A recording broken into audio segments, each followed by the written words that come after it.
Hi folks. I was just watching the programme I watched, well, for a long time there. What's it called? God, I don't even know what it's called. Real Time with Bill Maher. There you go, that. And again, people are talking complete crap about Israel and all that. They're basically saying that the two sides have to learn to live together. No, they don't. No. A while ago I did the video talking about the fact that Israel needs to take back the land. Need to end this war and take back the land, right? Was I talking from the point of view that I believe that God wants this to happen? No. Was I talking from the point of view that I think Israel will do this? No. I was talking from the point of view of how the argument is continually the case that well, these two have to learn to coexist. No, they don't. They do not in any way, shape or form. If you've got a people that live in your country and all they want to do is obliterate you, wipe you from the face of the bloody earth, you don't need to coexist. Get them out of your country. Now again, I'm not saying that Israel are going to do this or they should do this or God wants this. I'm saying from the argument of the journalists and the argument of the people that discuss this, their point is complete BS. If you go from simply their point of view, which is not including God, then of course what Israel need to do is just say to all the Palestinians, right, enough's enough, get out. Get out. If you're not out, we're going to give you a week to get out. We're going to open. We're going to tell Saudi Arabia, other places to open the boundaries so you can go. But you've got a week to go. And any attacks, any at all, that come in that week, we're going to come in and we're going to steamroller the whole lot of you. So you, who are Palestinians, have a responsibility to the militants to tell them, behave yourself. Right?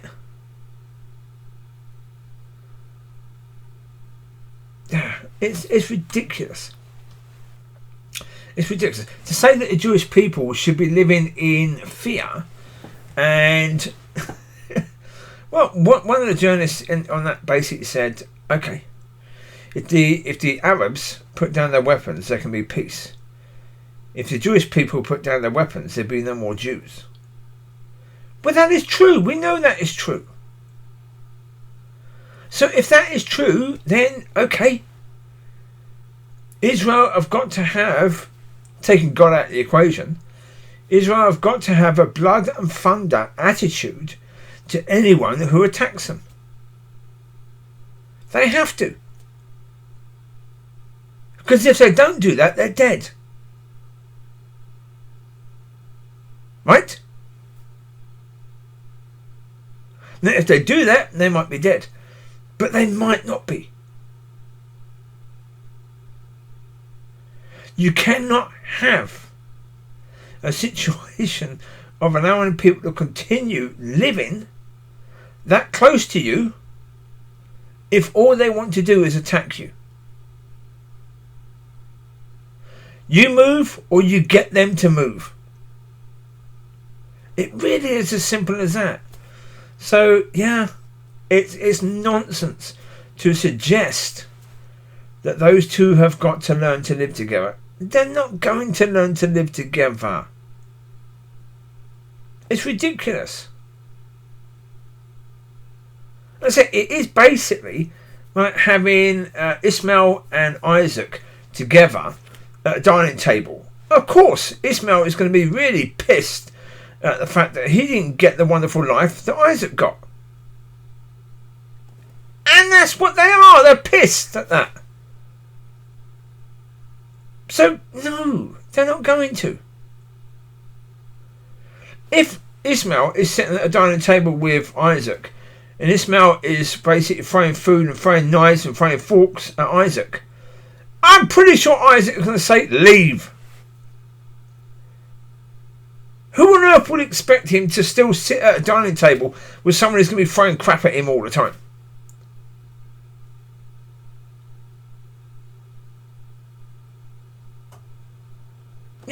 No. Now, of course, that probably isn't going to happen. Probably not. No. But we need to have a bit more realism and common sense with regards to the people who are out there discussing this.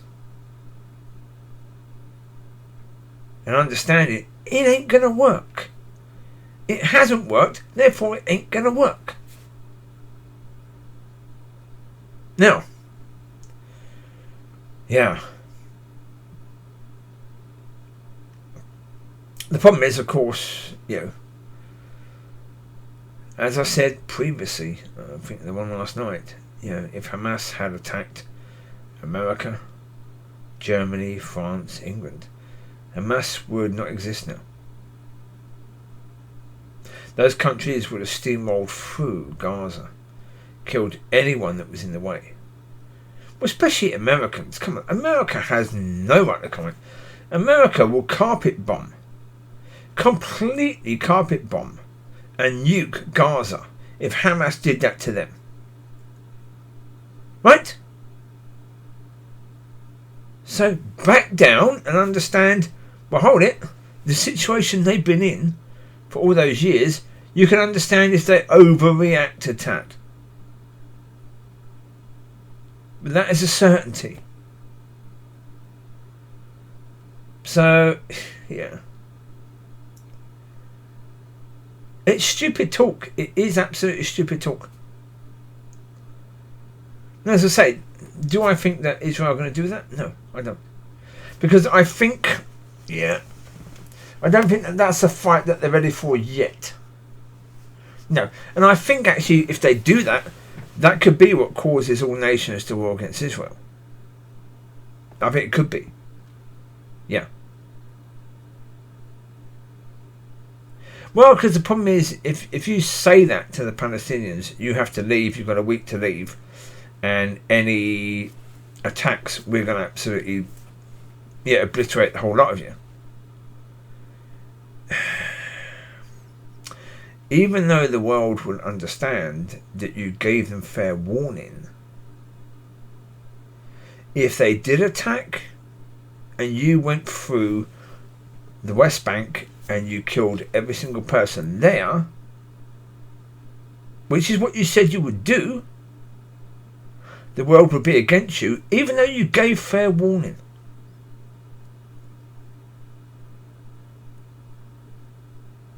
See, the problem is, this is where I feel very much for Israel and for the people in charge, because it doesn't matter what they do, they're knackered. Which is why they're going to be led by God. Because no matter what they do according to the world, they're knackered. If they do what they need to do, the world will hate them. If they don't do what they need to do, they're going to keep on coming under attack, and half of the world will hate them. Not an easy situation. So they've got to be led by God, but they've got to get to a point of understanding that politics and wisdom and normal understanding, worldly understanding, is not going to do this. They need God.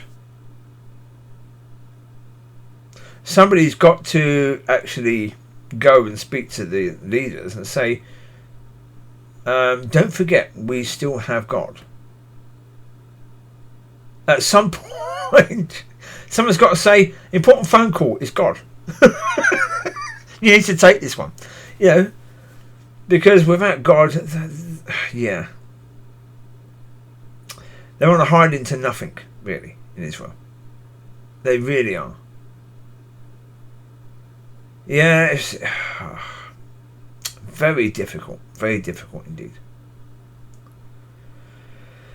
So, there you go. Hopefully, there'll be people who have enough oomph to go and speak to the leaders and help them to be led by God. So you take care. And I say, don't worry about it, don't fear. Focus on your relationship with Father and be at peace in that way. Speak to you soon. Bye bye.